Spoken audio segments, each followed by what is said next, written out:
Good morning, good afternoon, social media friends, business partners, and many of you who I've benefited from connecting with through social media. In today's episode, I have the pleasure, my honor, to share with all of you my relationships with Roseanne and Arthur Levy.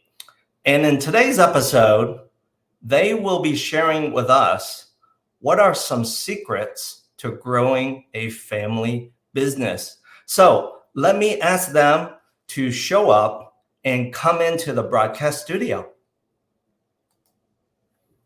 Hello, Roseanne and Artie. Hi, Bill. Hey, Bill, how are you? I am good. I am good. You guys are looking good, looking well. You too. All right. Thank you first for sharing both of your time with me today. And for as long as I've come to know you, you guys have done all of this wonderful stuff across a large part of the US. Heck, you've moved quite a bit as well, so I've learned, right? For sure. Yeah, we're a believer in change. Okay. But the one important thing that I'm asking you to share with me and my audience members today is not so much, the many places you've traveled and some of the hobbies that we share in common per se, but it's really that of what is the secret to working together and growing a family business. So that's kind of the backdrop of what we're going to talk about. So to start us off, let's talk about what led the two of you to build your business called the Hart Group. Well, that's a good question, Bill. It's so interesting. Artie he's a CPA, and Artie had a business consulting accounting firm for many years in New York. And I actually joined him in 1986, believe it or not.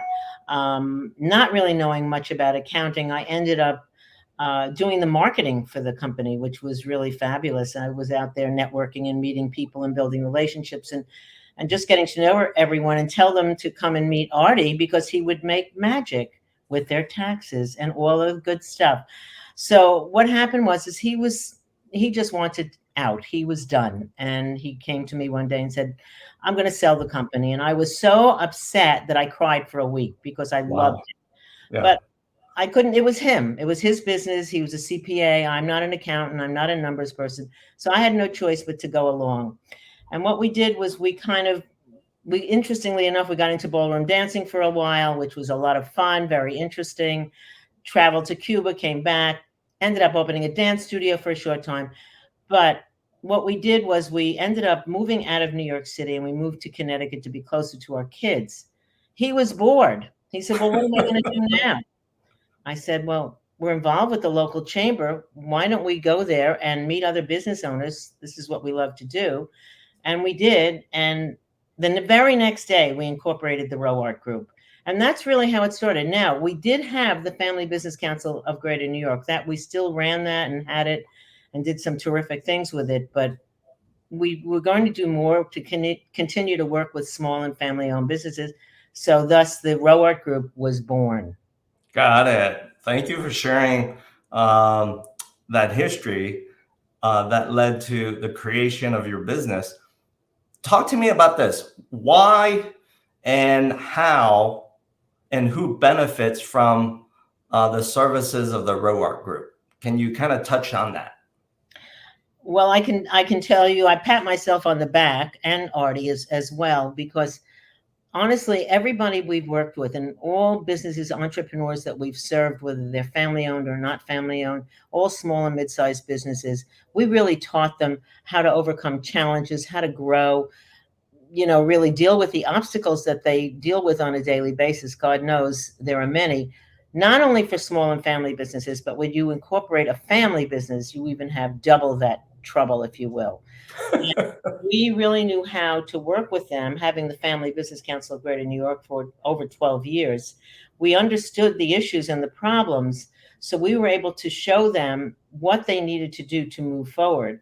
And if and this is a big if they listened, they grew and they went forward, and they would thank us for what they learned, so that they really didn't continue to fight. And some of them ultimately did go out of business. So it was really about advising them properly. And we do retreats with them, which were unbelievable. We'd bring in facilitators, we'd have monthly meetings, and we really basically showed them how to go forward and how to benefit from listening to what we're recommending. That makes sense. That makes sense. Artie, in your opinion, what are the top 3 hurdles that a family business will run into during their growth? Bill, there are tons of hurdles that family businesses have. Really? Separate and apart from the normal problems that a regular non-family business would have. But Okay. probably the biggest thing that comes up is succession. You know, how do we get from one generation to the next? There are so many stories about businesses who, in the first generation, the founder really works very hard and puts together a business that finally is successful, and he passes it on to the second generation, and the second generation suddenly decides, well, I got this big business and I can do whatever the heck I want, and pretends he's kind of rich and screws it up. And very, very few of them get on to the third generation. There's a famous story about a business in New York City. There was a men's clothing store called Barney's, Okay. which was on really at that time on the lower West Side. And Barney founded this thing and slowly built up this very, very, very successful business. And he turned it over to his son finally. And his son was a tough guy, and really, even though he didn't make a lot of friends, he kept the business going. But then the son, whose name was Fred, when he turned it over to his kids, drove Rolls Royces and flew around in private planes and, lived very, very extravagant lives and ruined the business. And Barney ultimately did go out of business. That's one thing. So the whole issue of communication amongst family business, how do you separate the bedroom from the boardroom? Right. Was an issue. There's a famous story that in Connecticut, there's a huge retail, like a supermarket, called Stu Leonard's. And Stu had built this up over a period of years, and he was doing millions and millions and millions of dollars in revenue. And he was trying to bring his kids into the business. He brought his son Tommy in, and Tommy was really a goof off. Tommy would, go out on the loading dock and drink beer and smoke cigarettes, and wasn't very nice to the customers, and really did a terrible job. And Tommy's direct supervisor didn't know what to do. This was, after all, the boss's son. And finally, the supervisor had no choice, but he went to Stu Leonard and told him the story of what was happening. And Stu said, "Don't worry, I'll take care of it now." And you find that, and when you own your own business, and it's a family business, you wear many hats. Yeah. Stu called Tommy in and said, "Tommy, have a seat. I just want to let you know I'm wearing my boss's hat now. And I just want you to know, I've heard from your supervisor that you're goofing off. You're not doing anything you're supposed to do. You're really screwing up the company. You're not treating the customers well. And I really have no choice. Tommy, you're fired." Wow. And then Stu says, "And now I'm taking off my boss's hat and I'm putting on my parents' hat." Yeah. "Tommy, I heard you lost your job today. Is there anything I can do to help you?" That's a true story, Bill. That is a good story. And having worked in a family business, I've been a part of that kind of conversation before. I mean, there are so many stories, Bill. It's like I could write a book. We both could write a book just about the family business stories. There's this one member we had. She was in business with her brother in a major appliance store in Midtown New York, and she came to a meeting one day, and she just got up and she said to everybody, she said, "I can't believe it." She said, "My brother and I had a major fight this morning over a stapler." And everybody looked at her and said, "Stapler? What? Why?" Yeah. Well, I don't know why, but the fact is it reminded me of when we were kids and we were fighting over a toy. Yeah. And this is the stuff that carries through in a family-owned business if they don't learn how to separate the bedroom from the boardroom. And I do have to say, one member we did have that said, if I could only learn to run my business through my head, Yes. my heart, I would be Yes. a lot more successful. And that's always stayed with me, because that's really what it is when you're dealing with families and business. It's tough stuff, but I think that it's the best ever. I just think it's amazing. Really. Yeah. Well, you guys are a living testament to it. I mean, husband and wife, you work together in your business, your previous one with Artie's accounting practice that he grew to a ginormous size. And then now your business, adding value to small, medium-sized businesses, which is really where the growth is in the corporate world, right? Absolutely. Yeah. And in Now, Chicago itself, I just want to briefly mention, there are, what we understand, what we learned, well over 8,000 family-owned businesses. that's a lot. That's a lot. Talk to me about this. As you look ahead into the very near future, I think you shared this with me. You have plans to create the next version of the Family Business Council here in the Chicago metro area. Can you describe a little bit of what that might mean for small, medium-sized businesses like many that we know together? The Family Business Council of Greater New York was successful because we created a model that was different than anybody else had. This was not a networking group. And we emphasize this over and over and over again. This was an opportunity for family business owners to get together and find out they all have the same problem. True. We brought in experts from all walks of life, not just financial people, not just marketing people, not the kind of people you would normally get at a chamber meeting or you pick an organization, at a regular networking meeting. We would get different kinds of people. I would say that probably the most prominent that I can think of, because I have a soft spot for him, was Tom Seaver, who actually came and spoke to the group. And we had 400 people show up for a meeting that night, mostly the men, to my utter amazement. I wonder why. We had world-renowned chefs come and talk to the group to talk about food and cooking, and we had a wine expert come in and talk about wine. It wasn't just business stuff, and we made it really user-friendly. You could not come to a Family Business Council meeting unless you were in a family business. Yeah. So there were no, and I call them bottom feeders, and accountants and lawyers and insurance guys and bankers and people who were looking to sell. And so people would gravitate to our meetings because they know they could come and they weren't going to get hit on. Yeah. Very successful. We're in the process now of interviewing some bankers, because we do need a little bit of financial support, and we do need access to the bank's register of family businesses. Right. We were interviewing a couple of insurance companies, a couple of law firms. We're looking for firms who are interested in getting involved in developing this family business market. It's a tough process because we're not well known here, but we've had a lot of support from people like you who've pointed us in the right direction. And it's a process. It's a slow process, but it is happening. Yeah. If I might say, I think it's obviously much needed. I mean, the organization we founded and ran for over 12 years was just an amazing organization. Yeah.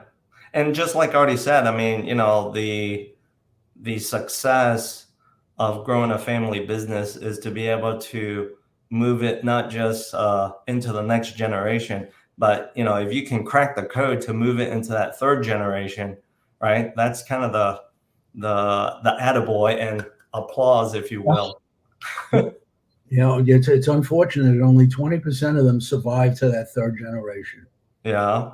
There's a lot of family businesses, I believe, exist here in Chicago Metro, and you're right. It is a process. And as I know you are working through your next steps to accomplish that with help of many others, you will get there. You will get there sooner than you think. Well, we hope so. Thank you. Yeah, I mean, we certainly believe in it. And but I do want to mention, I don't know if you're aware, but that 90% of businesses are family owned across the country. Yeah, I mean, 90%. They are the backbone of the United States. I mean, they they're are. the ones that provide the jobs, uh, the uh, the money for everyone. I mean, it's really truly. You think about the different communities, just Oh right yeah, here in Chicagoland. yeah, There are hundreds and hundreds of family businesses that are really the backbone of the communities. yeah, It's really amazing. I just can't get over it. I think it's yeah. so we got to Well, help them. We got to help them. yeah. Well, as time will pass pretty quickly after today's podcast, the next time I see and talk to you guys, I hope to hear more of how the Family Council version number 2 is going to shape up. So let me now pivot and change the conversation to something more personal. When you guys are not busy working together in your family business, what other activities do you enjoy spending your time with? How about our dog Bucky, who is now climbing on my lap? Oh, I see him. Hey, Bucky. Bucky gets into everything. I mean, he's our rescue beagle. We have him 2.5 years. And Yeah, I think one of our favorite things to do is taking him out on long hikes and just really being in nature and out there. And I'm telling you, he's been a saving grace for us since COVID. Everybody said that, it's really wonderful how we took out a rescue dog and we saved this dog's life. And the fact of the matter is, we got Bucky at the beginning of COVID when we were kind of lost and trapped. And in reality, I think he saved our lives because he got us out of the house 3 or 4 times a day. You know the drill, Bill. I do. I do. You got plenty of dogs. Yeah. And Bucky got us to exercise every single day. Yeah. During lockdown, we weren't locked down because we were out. You were out, and it's important. It's important for us during that period, and also important for our furry family member because they depend on us to take them out. So Right. I'm right there with you. Yeah. I mean, it's like our favorite thing to do. And if I might say, Artie, when I said, let's get a dog. No, I don't want the responsibility. We had them when the kids were young and everything. Oh no, and the rain and the snow. And I said, come on, let's get a dog. And he came with me to this shelter. Yeah. And the minute we saw him, okay, let's get it. I like your decisive decision making, Artie. Right.